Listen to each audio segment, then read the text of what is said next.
સ્વાગત છે બધા મિત્રોનું મારા આજના વિડીયોમાં। તો આજના વિડીયોમાં આપણે વાત કરીશું સફેદ કાંદાની હરાજી જે મહુવા માર્કેટ યાર્ડમાં કરવામાં આવે છે। તો આજે જાણીએ કે સફેદ કાંદાના આજના ભાવ શું છે મહુવા માર્કેટ યાર્ડમાં। 194 95 95 97 98 99 200 200 રૂપિયા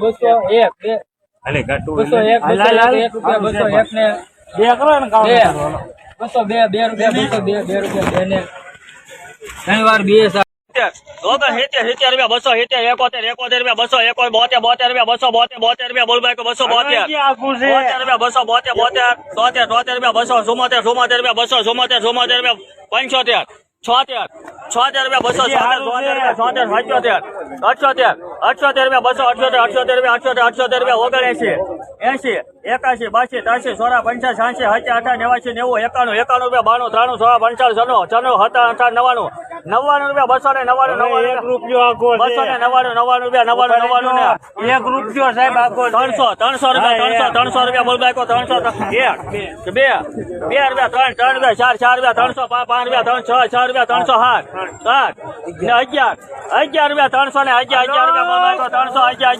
311 જય ભવાની 311 રૂપિયા